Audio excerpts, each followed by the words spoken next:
tapat sa'yo, DZRH.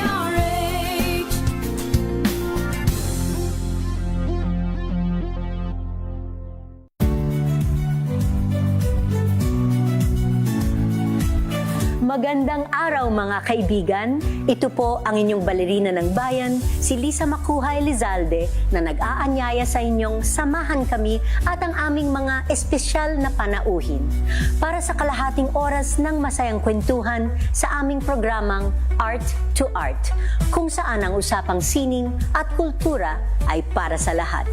Huwag kaliligtaan, tuwing linggo, alas 3:30 ng hapon, dito lamang sa DZRH Radio, DZRH TV, at via online streaming.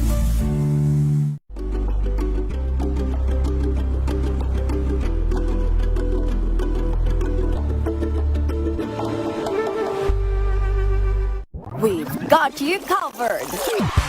From the hottest hits, exclusive interviews, kilig to the bones fan meet experience, and hataw performances of your favorite stars. Saturdays, 12 noon, dito lang sa DZRH TV.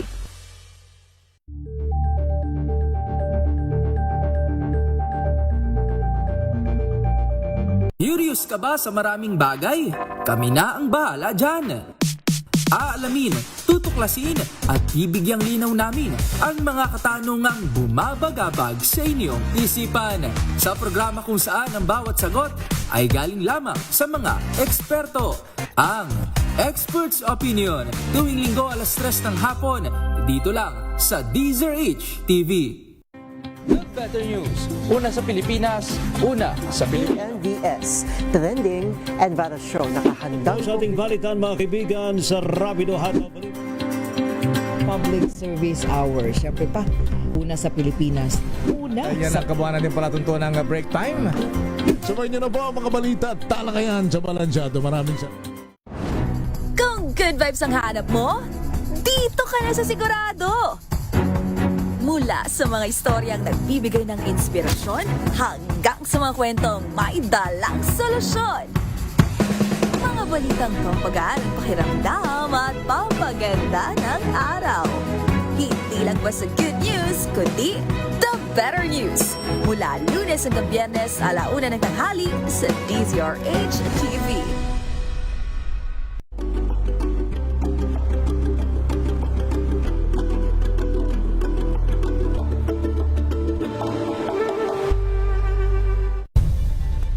Nagsimula sa pangarap hanggang sa maabot ang tagumpay.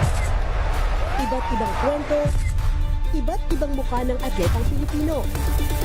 Mas pinatindi, mas pinalakas, at mas pinaaksyon sa Match Point tuwing Sabado, 12:30 ng tanghali sa DZRH TV.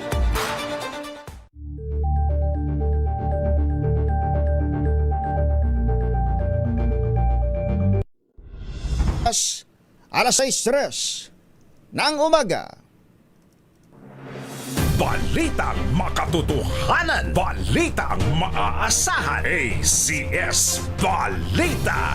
Walang makakaligtas, walang makakalampas. Saan magsulok ng kapuluan, Luzon, Visayas hanggang Kamindanawan. Basta't may balita, ipagwagwagan ng sikat na tagapagbalita. ACS Balita. Kasama ang 2x2 tandem Anthony Taberna at Jerry Baha. ACS Balita. Ang programang ito ay hatid sa inyo ng ACS Manufacturing Corporation, ISO certified, maker of world-class quality Pride detergent.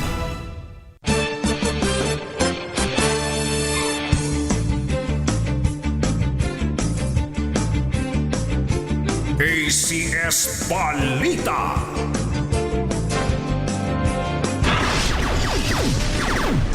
Magandang umaga, Pilipinas! Good morning, Metro and Mega Manila! Magandang umaga ho sa lahat ng ating mga kababayan sa mga lalawigan hanggang sa Baho de Masinloc. At sa lahat ng Pilipino, saan mang panig ng mundo, ACS Balita. narito na ang mga ACS Balita. LRT Lines 1 at 2, maging MRT Line 3 ay libreng sakay bukas para sa pagdiriwang ng Araw ng Kalayaan. Isang Pinoy itinanghal naman na kampiyon sa pamosong Top Chef Season 23 ng Amerika. Pangulong Bongbong Marcos at Vice President Sara Duterte magkaiwalay na bumisita sa mga nilindol sa General Santos City. Payroll check ng mga empleyado ng Senado, pirmado na ni Acting Senate President Sherwin Gatchalian. Presyo ng kuryente sa spot market tumaas nitong buwan ng Mayo. NBI iimbestigahan ang pagkalunod ng 2 student athletes ng Ateneo de Manila University. Yan headlines ng ating mga ACS Balita. Ngayong araw ng Huwebes, 11 sa buwan ng Hunyo taong 2026. Ainos Jerry Bahat, Anthony Taberna, kami ho ang inyong kasama. Ako po Kisas Habson. Ako naman si Edniel Parrosa. ACS Balita. Alamin natin ang magiging kalagayan ng ating panahon ngayong Tuesday o Thursday morning. Kasama natin si Dr. John Manalo ng DOST Pag-asa. Sir John, good morning. Magandang umaga po at ganoon din sa ating mga taga-subaybay. Itong hanging habagat ay patuloy pa rin yung epekto dito sa Northern Luzon, pero limitado na lamang ito dito sa Ilocos Norte, Batanes at Babuyan Islands. Ibig sabihin, makakaranas pa rin yung mga kababayan natin sa mga nabanggit na lugar ng maulap na kalangitan at nandun pa rin yung tsansa ng mga pagulan. Samantala, dito naman sa Metro Manila at sa natitirang bahagi ng ating bansa ay mababa na yung tsansa ng mga pagulan. Maliwalas, pero posible pa rin yung mga panandaliang pagulan for specific areas lamang. Ito yung mga localized thunderstorms. Meron din tayong mga nakataas na thunderstorm advisory sa ilang bahagi ng Visayas at ganoon din sa ilang bahagi ng Mindanao, particular na sa Zamboanga Peninsula, Davao Region at Caraga Region. Ibig sabihin ay may mga panandaliang pagulan na pwedeng makaapekto o, o bumuhos dun sa mga binanggit natin na lugar. At yan po yung ating update mula dito sa DOST Pag-asa. Sir John. Yes po. Nabanggit mo na rin naman yung Southern Philippines. Kamusta specifically yung weather condition doon sa mga nilindol, particular dyan sa may Region 12, sir? Opo. Sa ngayon po ay maaliwalas naman po yung ating magiging panahon dyan. Good news po, no? Lalo nun sa mga nasa recovery stage. Pero yung tsansa ng mga localized thunderstorms, yung mga panandaliang mga pag-ulan ay posible pa din po. Binabanggit mo na may katiting na lamang na habagat. Ang ibig sabihin ba na ito ay papasok tayo dun sa monsoon break kung tawagin? Yes po, actually, at least 3 days po kasi yung monsoon break at kapag nagtuloy pa po ito, ay mako-consider na po natin ito na monsoon break. Pero wala pa itong mainit na panahon itong kahapon, napakaalinsangan Hindi pa yun. Well, kung titignan po natin, nakalipas na 2 araw ay talagang maalinsangan na po. Kapag nagpatuloy pa po ito, kailangan po kasi at least 3 days at lahat po dapat ng stations natin sa western section ng ating bansa. So kung na-qualify po yun, either today, ay masasabi na po natin na nag-undergo tayo sa monsoon break. Alright. Maraming salamat, Dr. John. Maraming salamat din po at ingat po tayo. Mula sa DOST Pag-asa, Sir John Manalo, yun ang explanation bakit ang init. Alinsangan pa rin, kahit tag-ulan na. Sabi ng Weather Bureau. ACS Balita. Samantala, kalagayan naman ng trapiko, alamin natin mula kay Rogent Mutok mula sa MMDA Metro Base. Good morning po, Ma'am Kisses and Sir Edniel, at good morning din po sa lahat na nakikinig at nanonood ng DCRH. Simulan po natin ang traffic update po natin dito po sa southbound po na EDSA. Medyo makakaranas na po tayo ng moderate to heavy traffic simula po dyan sa may North Road hanggang dito na rin po yan sa may Santolan MRT Station.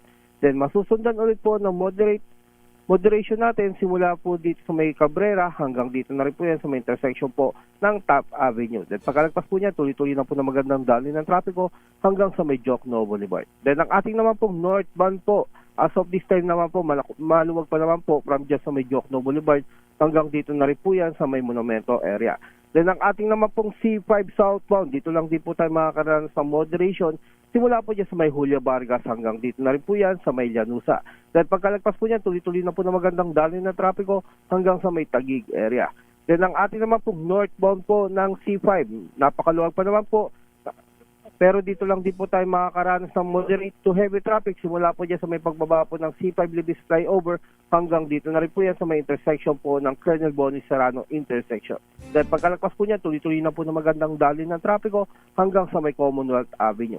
Then ang ating Commonwealth Avenue naman po from Quirino Highway to elliptical po ng Quezon Avenue, napakaluwag naman po.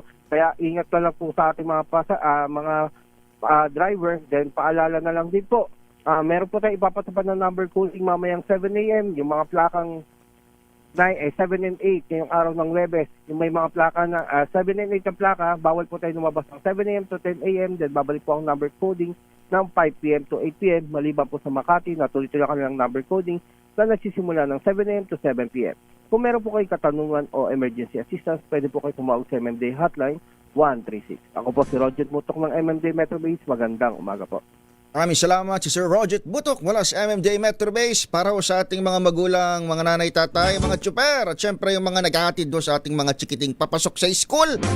Ingat-ingat ho sa mga kalsada. ACS Balita. Tuloy ang mga ACS Balita, alas 6:11 na ng umaga. ACS Good News. Ay libreng sakay sa Light Rail Transit Line 1 at Line 2 maging sa Metro Rail Transit Line 3 bukas. Ayon sa mga rail operators, ito'y bilang pakikiisa sa pagdiriwang ng ika-128 anibersaryo ng Araw ng Kalayaan, Hunyo 12. Paraan din ito pang pasalamatan ng mga linya ng tren ng mga mananakay at upang gawing mas madali ang pagpunta at pagbisita sa mga cultural tourist destinations na malapit sa mga train stations. Magsisimula ang libreng sakay ganap na alas 7 hanggang alas 9 ng umaga bukas o ito araw ng Biyernes. At ulitin alas 5 ng hapon hanggang alas 7 ng gabi. ACS Good News. Samantala, nagbigay naman ng karangalan sa bansa ang isang Pinay chef mula sa Antipolo matapos natanghali na kampiyon sa Season 23 ng sikat na reality cooking competition na Top Chef sa Estados Unidos.